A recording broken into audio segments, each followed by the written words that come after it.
सत श्री अकाल, नमस्कार, आदाब। पंजाबी रेडियो और पंजाबी टीवी यूएस से देख और सुन रहे सभी साथियों का स्वागत है इस समय के विशेष program beyond the headlines with Mandeep Punia में। हर रोज की तरह पूनिया जी का साथ इस प्रोग्राम में हमारे साथ होता है और देश विदेश के साथ जुड़ी हुई अहम खबरों पर बात चर्चा करते हैं पूनिया जी को प्रोग्राम में शामिल। स्वागत है पूनिया जी प्रोग्राम। जी नमस्कार, सत श्री अकाल, आदाब, गुरप्रीत। नमस्कार, सत श्री अकाल, आदाब। रुख खबरों का करें। सबसे पहले राष्ट्रपति के द्वारा दिए गए बयान के ऊपर चर्चा करते हैं। सिंधु जल संधि को लेकर वो बोल रहे हैं कि इसको रद्द करना बहुत अच्छा रहा है, किसानों को फायदा होगा। देखिए, राष्ट्रपति द्रौपदी मुर्मू ने 80वें स्वतंत्रता दिवस की पूर्व संध्या पर देश को संबोधित किया है। कल आपको पता है कि इंडिपेंडेंस डे सेलिब्रेशन भारत में किया जाएगा 15 अगस्त को। प्रधानमंत्री नरेंद्र मोदी कल झंडा फहराएंगे लाल किले से, लेकिन उससे एक दिन पहले यानी कि 14 अगस्त को राष्ट्रपति भारत को संबोधित करते हैं। तो भारत की राष्ट्रपति द्रौपदी मुर्मू ने इस संबोधन में कहा है कि आतंकवाद को पनाह देने वाले देश के साथ इंडस वाटर ट्रीटी को सस्पेंड करना किसानों के लिए एक निर्णायक कदम है। हम 2047 तक विकसित भारत का लक्ष्य लेकर आगे बढ़ रहे हैं। नागरिक राष्ट्र के लिए सदैव जागरूक रहें। उन्होंने आगे कहा कि आज का दिन हम विभाजन विभीषिका दिवस के रूप में मनाते हैं। सांप्रदायिक हिंसा की वजह से लाखों को शरणार्थी बनना पड़ा, फिर भी उन्होंने अपनी पहचान नहीं छोड़ी। उन्होंने अपनी स्टेटमेंट में कहा कि जब देश आज़ाद हुआ तब 550 से ज़्यादा रियासतों को भारत से जोड़ना चुनौती थी। सरदार पटेल ने उनका विलय किया। आधुनिक भारत के शिल्पकार लौह पुरुष की स्मृति को मैं नमन करती हूँ। खैर, उन्होंने जो 6 बड़ी बातें कही उसमें एक बात ये थी कि उन्होंने एक तो ये कहा कि हमारा जो संविधान है वो जन भागीदारिता पर आधारित है। और दूसरी जो बात है, देशवासी स्वतंत्र भारत की नियति के निर्माता बने, यानी कि अपने जो डे टू डे चीज़ें हैं, निष्ठावान विद्यार्थी, शिक्षक, विकास के लिए तत्पर वैज्ञानिक, इंजीनियर, स्वास्थ्य के लिए डॉक्टर, तो अन्नदाता, किसान, श्रमिक, सबको उन्होंने कहा कि अपने प्रयासों से राष्ट्र निर्माण में अपनी भागीदारिता दे। तीसरा, उन्होंने जो इंडस वाटर ट्रीटी को लेकर कहा कि उसको जो निलंबित किया गया वो राष्ट्रीय हित में था। और ऑपरेशन सिंदूर को लेकर उन्होंने कहा कि ऑपरेशन सिंदूर ने आतंकी नेटवर्क के खिलाफ सटीक हमले करने की भारतीय सशस्त्र बलों की क्षमता को प्रदर्शित किया। चौथा, उन्होंने कहा कि पिछले एक दशक में देश ने तेज गति से विकास किया है।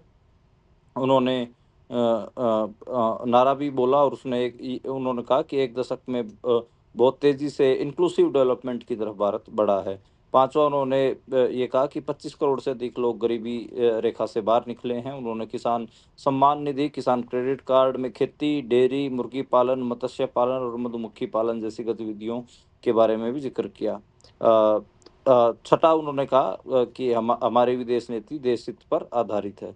तो ये उनके उनके भाषण की जो उन्होंने राष्ट्र के नाम संबोधन दिया उसकी मुख्य चीज़ें थी। हालांकि जो इंडस वाटर ट्रीटी पे उन्होंने जो बात कही उसका रिएक्शन हमें पाकिस्तान से भी देखने को मिला। पाकिस्तान के प्रधानमंत्री शहबाज शरीफ ने सिंधु जल समझौते को लेकर भारत को एक बार फिर से धमकी दी है। उन्होंने कहा कि पाकिस्तान के हिस्से के पानी पर कोई समझौता नहीं होगा। अगर इसे रोकने या कम करने की कोशिश हुई तो उसका मुंह तोड़ जवाब दिया जाएगा। उन्होंने आगे कहा, पाकिस्तान पड़ोसी देशों के साथ शांति चाहता है, लेकिन उसकी शांति की इच्छा को कमजोरी नहीं समझाना चाहिए। भारत को सही रास्ते पर आना होगा, नहीं तो उसे सीधा जवाब मिलेगा। तो खैर, ये आपने देखा कि उन्होंने भी फिर इसको लेकर बयान दिया है। तो खैर, 14 अगस्त और 15 अगस्त 2 महत्वपूर्ण दिन हैं भारत के इतिहास में। जी, और इससे आगे बढ़े तो बात योगी आदित्यनाथ के बयान की भी इसके साथ ही कर लेते हैं। योगी आदित्यनाथ ने सपा और कांग्रेस को जिम्मेवार ठहरा दिया है 1947 में हुए कत्लेआम के लिए। देखिए, लखनऊ में प्रोग्राम था। आपको पता है कि जो बीजेपी है वो विभाजन विभीषिका दिवस मनाती है। तो उत्तर प्रदेश के मुख्यमंत्री योगी आदित्यनाथ लखनऊ में उनका प्रोग्राम था। उन्होंने कहा कि कांग्रेस और सपा जैसी पार्टियों के लोग ही 1947 के विभाजन और कत्लेआम के वास्तविक दोषी हैं। अगर उस समय नरेंद्र मोदी जैसा प्रधानमंत्री होता तो भारत का कोई बाल भी बांका नहीं कर पाता। उन्होंने कहा, देश का विभाजन इतिहास के सबसे काले अध्यायों में से एक है। करोड़ों हिंदुओं को अपनी मातृभूमि से विस्थापित होना पड़ा था। लाखों की संख्या में हिंदू, बौद्ध, सिख, जैनों का कत्लेआम हुआ। सत्ता प्राप्त करने की भूख इस हद तक थी कि सनातन राष्ट्र के टुकड़े कर दिए गए। तो खैर, उन्होंने हालाँकि समाजवादी पार्टी आपको पता है कि उस समय बनी भी नहीं हुई थी। ना समाजवादी पार्टी की कोई होंद-हस्ती थी। समाजवादी पार्टी तो 90s में होंद में आई है, यानी कि उसका जन्म हुआ है। पर खैर पता नहीं कौन उनको इतिहास पढ़ाता है, ये तो हमें पता नहीं। पर ये उनका उनकी स्थिति है। आपको आपको पता हो, समाजवादी पार्टी ने हालाँकि इसको इसको लेकर बयान भी दिया है।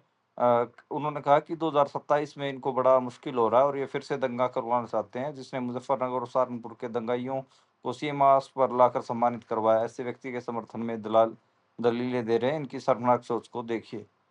तो खैर, 4 उन्होंने प्रमुख बातें कही योगी आदित्यनाथ ने। एक तो ये कहा कि इतिहास सिर्फ परीक्षा में पढ़ने वाला विषय नहीं। दूसरा, बांग्लादेश में हिंदुओं का कत्लेआम हुआ लेकिन पार्टियां चुप रही। तीसरा, आपसी मतभेद जाति क्षेत्र के आधार पर बंटवारे के चलते देश गुलाम हुआ था। चौथा, सीए को लेकर यूपी में दंगे करवाने के प्रयास हुए। तो अब उनके इस भाषण का अगर विश्लेषण करें गुरप्रीत, तो मुझे लगता है कि एक तो उनको इतिहास ठीक से पता नहीं है। जो पार्टीशन हुआ, हालांकि वो आपको पता है कि उसमें अक्सर ये बात कही जाती है कि वो पंजाब और बंगाल का पार्टीशन था। देश पंजाब का पार्टीशन हुआ, बंगाल का पार्टीशन हुआ। हालांकि बंगाल का पार्टीशन आपको पता है कि आज़ादी से पहले ही हो गया था। 1905 के उसमें दहाके में हो गया था। जो पंजाब का पार्टीशन है वो 47 में हुआ।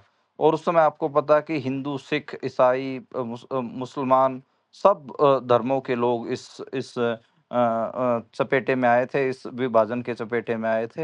हम पंजाब के 4 लेखकों की 5 कहानियाँ एक एक बार हम बुलेटिन में पढ़ चुके हैं, जिसमें हमने बताया था कि किस किस्म का उस समय माहौल था। खैर, पार्टीशन के बारे में बात करना मतलब काफ़ी कठिन भी है। मैं कुछ ही दिन पहले अमृता प्रीतम का लिटरेचर देख रहा था, तो उसमें नो डाउट अमृता प्रीतम भी, क्योंकि वो लाहौर में रहती थीं और उनको भी पार्टीशन के बाद भारत आना पड़ा था। वो भी उन लाखों हिंदू सिखों में से एक थी जो पार्टीशन में इधर आई थीं। तो पहले देहरादून थीं और देहरादून से फिर उनको जब दिल्ली आना हुआ, जब उनके पेट में बच्चा भी था, तब उन्होंने एक जो कविता लिखी थी, वो आप और हम उसको सब पढ़ते ही हैं। और उसमें वो बुल्ले शाह को उन्होंने संबोधित किया था। और कब्रां विचों बोल, वो जो कविता है वो काफ़ी फ़ेमस भी है। वो एक एक उस समय की एक वो जो औरत है, उसका दर्द बयाँ करती है, तो बहुत भयानक रहा था। पंजाबी में मुझे पता है कि पंजाबी में बहुत अच्छी फ़िल्में नहीं बनी हैं पार्टीशन को लेकर, लेकिन कुछ फ़िल्में बनी हैं जिनको देखा जा सकता है। मुझे लगता है कि पंजाबियों को खामोश पानी नाम से एक फ़िल्म है, वो ज़रूर देखनी चाहिए, खामोश पानी। तो वो पार्टीशन के उस दर्द को बहुत अच्छे से प्रदर्शित करती है। भीष्म साहनी का लिटरेचर आप देख सकते हैं। मैं ऐसे लेखकों के बारे में बता सकता हूँ जिन्होंने खासकर हिंदी में लिखा। नो डाउट पंजाबी भाषा में भी बहुत सारे ऐसे ऐसे राइटिंग्स हैं जो उस पूरे चीज़ को प्रदर्शित करते हैं, बताते हैं। एक मैंने पिछले दिनों ही पंजाबी का एक नॉवल पढ़ा था, खाज, उसमें भी काफ़ी चीज़ें हैं। 47 से लेके 84 तक के, जो खासकर पुआध वाले पंजाब को लेकर, और भी कई ऐसी लिटरेचर हैं। लिटरेचर हमें कम से कम ये बताता है कि उस समय जो घट रहा था, हम लिटरेचर हमें वहाँ ले जाकर खड़ा कर देता है। एक मुझे किताब ध्यान आ रही है अनवर मसूद की, उसका नाम था गवाचियाँ गल्लां। तो वो लुधियाना के जो दलितों के ऊपर है। असल में पार्टीशन की जब बात होती है, तो जो खासकर जो दबा कुचला सेक्शन था उसके बारे में बात नहीं हो पाती है। तो वो कोड़ों के ऊपर है वो किताब। वो बहुत सुंदर किताब है। और वो जो अनवर अली थे, वो काफ़ी बड़े पाकिस्तान के कार्टूनिस्ट थे। मतलब डॉन उस टाइम पे जब वो उधर गए, तो डॉन वगैरह अखबारों में कार्टून बनाते थे। काफ़ी बड़े कार्टूनिस्ट थे। उनकी लिखी हुई है गवाचियाँ गल्ला, बहुत पतली किताब है। उसका हालाँकि पंजाबी वो लिखी उन्होंने पंजाबी में ही थी लेकिन शाममुखी भाषा में थी, वो शायद उसका गुरमुखी में भी अनुवाद हो चुका, तो वो भी पढ़ी जानी चाहिए। ये जो बीजेपी आरएसएस के नेता हैं, ये पार्टीशन के बारे में कुछ नहीं जानते। मुझे लगता है कि उस समय के जो ऑथेंटिक लोग थे, शाहादत हसन मंटो को आप पढ़िए, आप अनवर अली को पढ़िए, मैं अमृता प्रीतम का ज़िक्र कर रहा हूँ। जसमंड का जो खास नोवेल की बात हो रही है, मैं ऐसे 50 ऐसे लेटर, राकेश मोहन की कहानियाँ, बिस्म साहनी की कहानियाँ, तो इनसे आप पढ़ के अपना माइंड मेकअप करिए, समझिए पार्टीशन को। बीजेपी के नेताओं के और आरएसएस के नेताओं को उस पार्टीशन के बारे में कुछ भी नहीं पता है। उनका काम ज़हर फैलाना है और पहले भी ज़हर फैलाना था, वो ऐसे ही करेंगे।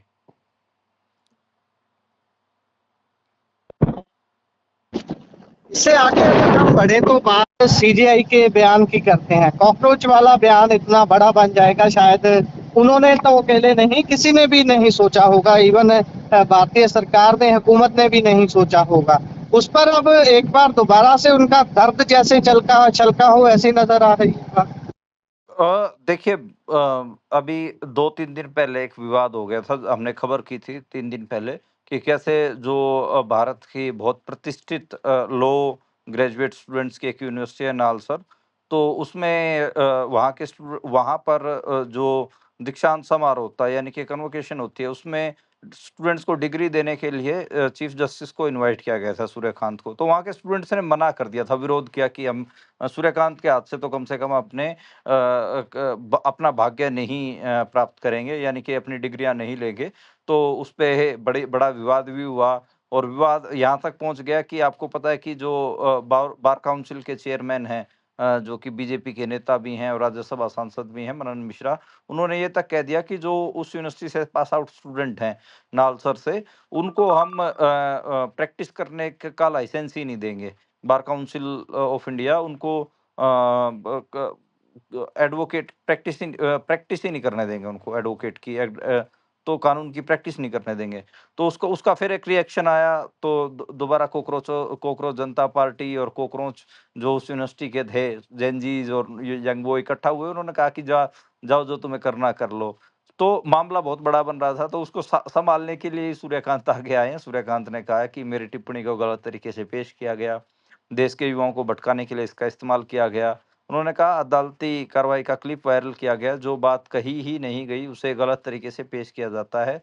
सीजेआई का बयान ऐसे समय पे आया जब कोकरोच जनता पार्टी का आंदोलन भी खत्म हो गया है, और अब तो जंतर मंतर 2.0 की बात चल रही है, सीजन 2 की बात चल रही है। तब उनका आया 15 मई, आप याद करिए, जब उन्होंने ये बयान दिया था, और पंजाब का ही एक मामला था, उसको लेकर उन्होंने ये बयान दिया था।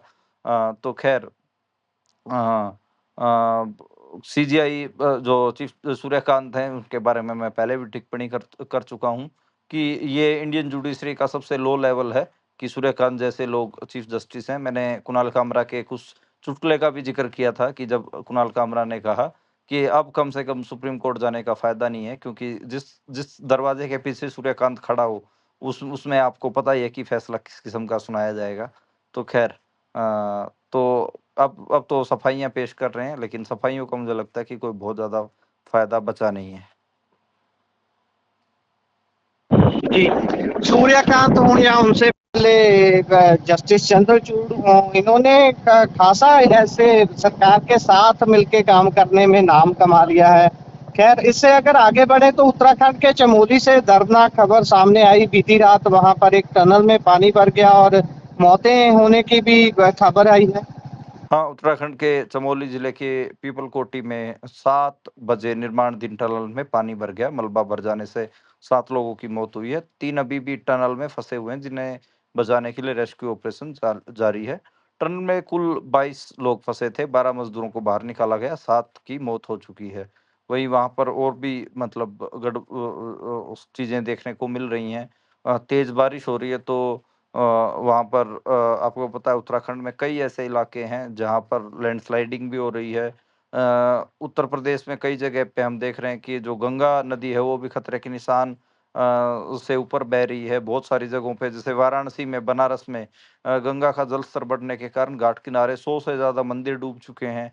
हिमाचल प्रदेश में भी आपको पता है कि लैंडस्लाइड और भारी बारिश ये सब देखने को मिल रही हैं। पठानकोट बैजनाथ रेल सेक्शन है, उस पे चट्टानें गिरी हैं, तो ट्रेन्स को कैंसल किया गया है। मध्य प्रदेश में भी जो वाटरफॉल वगैरह हैं, वो बहुत ज़्यादा तेज़ी से बहते हुए दिखाई दे रहे हैं, पूरा सैलाब दिखाई दे रहा है। यूपी के तकरीबन 15 ज़िले ऐसे हैं, जहाँ पे आज हमने गाड़ियों को तैरते हुए देखा, बहुत बुरी स्थिति थी सड़कों के ऊपर। तो ख़ैर शिमला में भी आपको पता है कि बड़ी-बड़ी चट्टानें हाईवे पे आके गिरी, वहाँ पर भी रास्ता बंद हो गया था। राजस्थान के बांसवाड़ा में भी जो बाज़ार थे, वो बाढ़ में तब्दील हो गए। तो उन्नाव में तो गंगा के पास जो कॉलोनियाँ हैं, वो बिल्कुल डूबी हुई हैं। बिहार में, असम में तो बाढ़ की चपेट है ही, क्योंकि ब्रह्मपुत्रा का रूप बहुत रौद्र होता है इस समय में। तो ख़ैर अल नीनो ईयर था, लेकिन होते-होते आप देखिए कि जो बारिश है वो बहुत सारे इलाकों में बहुत ज़्यादा हुई है। हालाँकि बहुत सारे ऐसे इलाके हैं जो अभी भी सूखे की मार में हैं। महाराष्ट्र के जो इलाके हैं और मध्य प्रदेश और उत्तर प्रदेश के जो बुंदेलखंड के रीजन हैं, तो ख़ैर अभी भी कुछ इलाके हैं जो एवरेज रेनफॉल जहाँ पर कम रही है, लेकिन बहुत सारे ऐसे इलाके हैं भारत में जहाँ पे इस समय बाढ़ जैसी स्थिति बन रही है।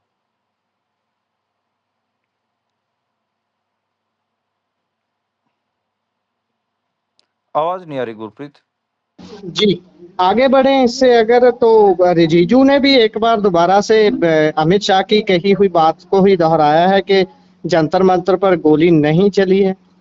देखिए दावा किया है और एक इंटरव्यू में इंडिया टुडे को एक इंटरव्यू में रिजिजू कहते हुए नज़र आ रहे हैं कि हज़ारों की भीड़ संसद की तरफ बढ़ेगी तो सुरक्षा बल रोकने का प्रयास तो करेंगे।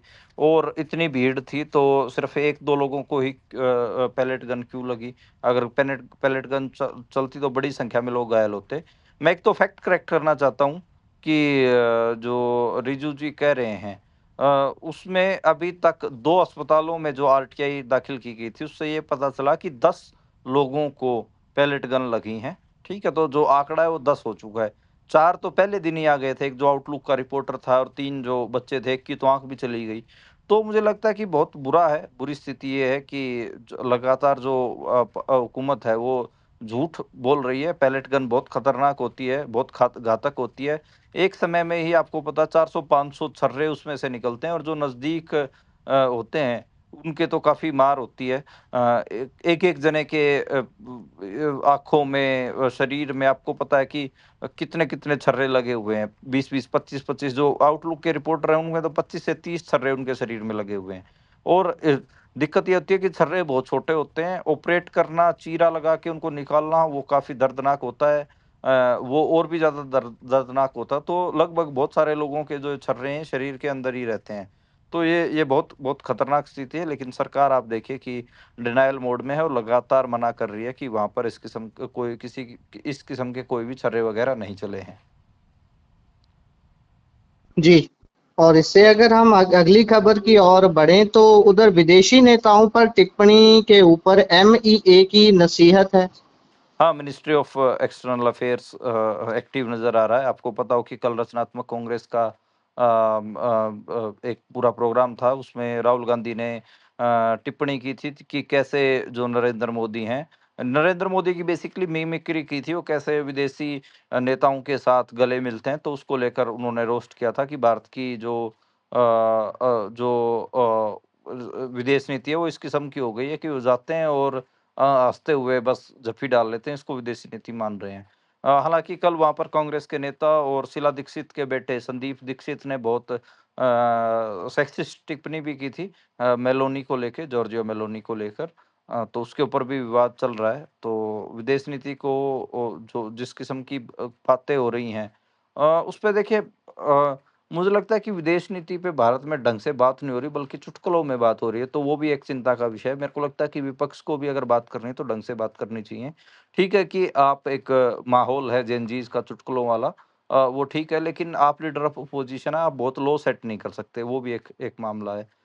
तो ख़ैर जो सेक्सिस्ट कमेंट कांग्रेसी नेता के द्वारा किया गया, शीला दीक्षित के बेटे के द्वारा किया गया, अभी तक कोई माफ़ी आई नहीं है, तो वो एक मामला है। तो रचनात्मक कांग्रेस का प्रोग्राम गैर रचनात्मक कल हो गया था। ख़ैर तो आप देख ही रहे हैं हालाँकि राहुल गांधी के लिए एक अच्छी खबर ये है कि राहुल गांधी के खिलाफ जो सावरकर को उन्होंने वीर कहने से मना कर दिया था, उस पे उनको मानहानि केस हुआ था। सुप्रीम कोर्ट ने उसको रद्द कर दिया है। 2022 की भारत जोड़ो यात्रा में उन्होंने बयान दिया था। तो उसमें यही है कि सरकार सुप्रीम कोर्ट ने कहा है कि इसकी मंजूरी नहीं ली गई, जो ये चलाया गया है। जी, इससे अगर हम आगे बढ़े तो बात सोनम वांगचुक के एक बयान की करते हैं, जो बोल रहे हैं कि 2047 तक जो भारतीय सरकार ने या नरेंद्र मोदी बार-बार जिस बात को दोहराते हैं कि हमारा टीचा है कि विकसित भारत बना देंगे देश को, वो नहीं बनेगा, ये वांगचुक बोल रहे हैं। उनके इस बयान को कैसे देखा जाए? क्या आंकलन किया है उन्होंने? देखिए, कल बहुत देर रात उन्होंने एक वीडियो जारी किया, उसमें उन्होंने कहा कि भारत की प्रति व्यक्ति आय जो है, वो जिस स्थिति में है, उस हिसाब से मौजूदा स्थिति के हिसाब से 2047 तक भारत विकसित देश नहीं बन पाएगा। वांगचुक के मुताबिक श्रीलंका, बांग्लादेश जैसे देश भारत से आगे निकल चुके हैं। देश को सही नेतृत्व चुनने के लिए शांतिपूर्ण क्रांति की ज़रूरत है। तो उन्होंने उन्होंने आगे कहा, सबसे बड़ी कमी हमारे नेतृत्व को चुनने में है। जब तक नेता सही नहीं होंगे, पूरा देश गलत दिशा में जाता रहेगा। संसद के करीब 1 तिहाई सांसदों पर हत्या, दुष्कर्म और अपहरण जैसे गंभीर आरोप हैं। तो उन्होंने काफ़ी बड़ी बात कही है और 6 बड़ी बातें उन्होंने की। 50 साल पहले भारत से पीछे और बराबर रहने वाले कई पड़ोसी देश अब काफ़ी आगे निकल चुके हैं। थाईलैंड, मलेशिया, इंडोनेशिया, श्रीलंका और बांग्लादेश इसका उदाहरण है। अगर भारत को 2047 तक दुनिया में एक सम्मानित देश बने रहना है, तो बड़े बदलाव की ज़रूरत है। देश में शासन और व्यवस्था से जुड़ी समस्याओं को किसी एक राजनीतिक पार्टी तक सीमित नहीं किया जा सकता। अलग-अलग पार्टियों को की सरकारों के दौरान भी विरोध की आवाज़ों को दबाया गया है। उन्होंने 2012-13 के भ्रष्टाचार विरोधी आंदोलन के बारे में भी बात कही। उन्होंने फिर राजनीतिक नेतृत्व बदलने की बात कही, शांतिपूर्ण क्रांति की बात कही। तो उन्होंने कहा कि शिक्षा मंत्री के इस्तीफे के बाद भी उन्हें नए मंत्री से बड़े बदलाव की उम्मीद नज़र नहीं आ रही है। देश की तरक्की उसकी शिक्षा व्यवस्था से सीधे जुड़ी हुई है। जब तक शिक्षा पीछे रहेगी, देश का भविष्य भी पीछे रहेगा। तो ख़ैर देख रहे हैं कि वो 170 दिन की इस साल जेल भी काट चुके हैं। तकरीबन 25 दिन की वो भूख हड़ताल भी कर चुके हैं। तो काफ़ी उनका इस साल वो काफ़ी चर्चित रहे हैं और काफ़ी उनका संघर्ष रहा है। हालाँकि स्टेटहुड की जो लड़ाई लद्दाख की, वो भी पेंडिंग है। तो देखते हैं कि स्थिति क्या रहती है। वो अपने किस्म के एक एक्टिविस्ट हैं, अपने आप को गांधीवादी पेश करते हैं और पीसफुल रहकर जो जो प्रोटेस्ट वगैरह हैं, उनमें विश्वास रखते हैं। तो हालाँकि लोग मानते हैं कि उनकी जो राजनीतिक इच्छाएँ तो हैं। कई लोग उनको मान रहे हैं कि वो आम आदमी पार्टी के नज़दीक जा सकते हैं। तो देखते हैं कि क्या रहता है। लेकिन कल उन्होंने जो आकलन किया है 2047 वाला, वो बहुत सारे इकोनॉमिस्ट भी लगातार बोल ही रहे हैं कि भई 2047 का जो लक्ष्य है, वो बहुत औखा है, इतना आसान नहीं है। जी, इससे आगे बढ़े तो पूर्व डिप्टी सीएम सुखबीर बादल पर कल हमला हुआ, उसके बाद अब उनको गुरुग्राम के मेदांता में लाया गया है। हाँ, मेदांता आपको पता है कि जैसे भारत में काफ़ी उसका नाम है, नामी-गिरामी प्राइवेट हॉस्पिटल है। तो गुड़गाँव में उनको कल मेदांता में भर्ती करवाया गया है। सुखबीर बादल के दिल्ली एयरपोर्ट पहुँचने पर विक्रमजीत सिंह मजीठिया समेत अकाली दल के कई बड़े नेता वहाँ पर पहुँचे। मजीठिया खुद कार चलाकर सुखबीर बादल को मेदांता अस्पताल लेकर गए हैं। उन्हें दोपहर को ही सर्जरी के बाद नांदेड़ अस्पताल से डिस्चार्ज किया गया था। सुखबीर के हाथ पर कृपान से करीब 5 सेंटीमीटर का कट लग गया था। डॉक्टरों ने उन्हें 8 से 9 टाँके लगाए हैं। तो उनके जो हाथ पे 8 से 9 टाँके लगे हैं। अस्पताल से निकलने के बाद उन्होंने मीडिया से बातचीत की और कहा कि मैं पंजाब में शांति नहीं फैलने दूँगा, ऐसा कभी नहीं होने दूँगा। मेरे पिता जब तक सीएम रहे, कभी ऐसा नहीं होने दिया। मुझ पर कितने भी हमले हो जाएँ, मैं डरने वाला नहीं हूँ। जिस पर गुरु का हाथ है, उसका कोई कुछ नहीं बिगाड़ सकता। वहीं जो उनके हमले में जो आरोपी निहंग हैं, जसपाल सिंह, उन्होंने पुलिस पूछताछ के दौरान खुलासा किया है। उन्होंने कहा कि उन्हें सुखबीर बादल पर हमला करने का आदेश वाहेगुरु से मिला था। जब वह गुरुद्वारे में प्रार्थना कर रहे थे, तभी उसके मन में सुखबीर बादल पर हमला करने का विचार आया था। तो ख़ैर वो विजुअल्स कल आपने देखे ही हैं। आज उनकी पत्नी हरसिमरत कौर बादल, सुखबीर बादल की, वो भी अस्पताल में भर्ती इंस्पेक्टर संतोष वैद्यनाथ केंद्र से मिली हैं, उनके भी हाथ में चोट आई हैं। तो सिक्योरिटी में वो हैं। तो ख़ैर अभी जाँच चल रही है और फिर देखते हैं कि आगे क्या होता है। जसपाल सिंह हालांकि लॉ ग्रेजुएट हैं और उन्होंने स्नैक्स की दुकान भी चलाई है, एक छोटा सा अखबार भी चलाया है। कैंप इलाके में लगभग काफी वो एक्टिव रहे हैं। तो देखते हैं कि स्थिति क्या रहती है। जी, इससे आगे बढ़ें तो उधर कल अंबाला में जो बवाल हुआ है उसके बाद हरियाणा सिख गुरुद्वारा प्रबंधक कमेटी के प्रधान चिंडा के ऊपर एफआईआर दर्ज कर दी गई। हाँ, जगदीश सिंह चिंडा के ऊपर एफआईआर हुई है। 16 लोगों को नामजद करके एफआईआर की गई है। उसमें आपको बता दूं कि भारतीय किसान यूनियन जो शहीद भगत सिंह अम्बाला वाली जो किसान यूनियन है उनके ऊपर भी एफआईआर हुई है। अमरजीत सिंह मोड़ी, तेजवीर सिंह और नवदीप जो वाटर कैनन वाला लड़का, उन सब के ऊपर एफआईआर दर्ज की गई हैं। आपको बताएं कि कल काफी विवाद हुआ है, बहुत बड़े लेवल पर। आपको पता है कल जो नेशनल हाईवे था अम्बाला वाला, उसको जो हरियाणा की सिख संगत है उसने जाम कर दिया था, हरियाणा की किसान यूनियन और सिख संगतों ने। और उसमें डिमांड यही थी कि जो मंड है उसके ऊपर भी एफआईआर होनी चाहिए, क्योंकि उसने अपनी गाड़ी के तले 2-3 नौजवानों को दिया था। उसमें चोटें भी आई हुई हैं उनको। लेकिन हरियाणा पुलिस ने एफआई और जो 2 नौजवान गिरफ्तार कर रखे हैं सिखों के, उनको रिलीज़ किया जाए।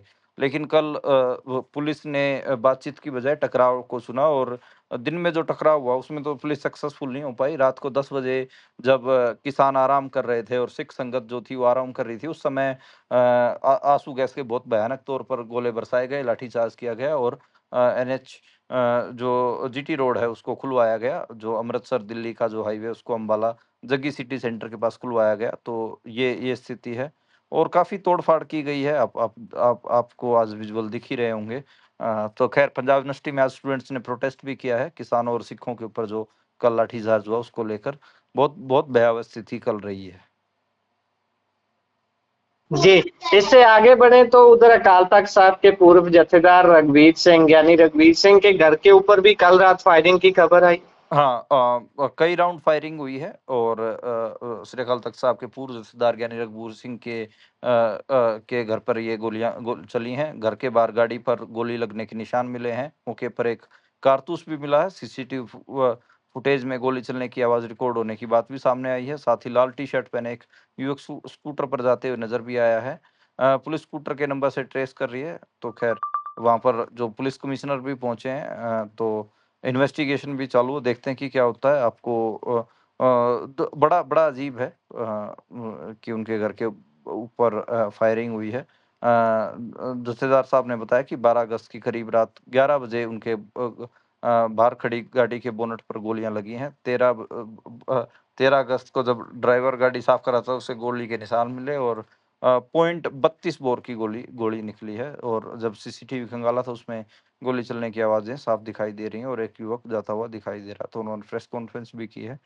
तो खैर इन्वेस्टिगेशन जारी है, देखते हैं क्या इस पूरे मामले जी में क्या निकलता है। जी, इसी के साथ प्रोग्राम का समय यहाँ समाप्त होता है। अब जुड़े जानकारियां साझा की, बहुत बहुत धन्यवाद। धन्यवाद।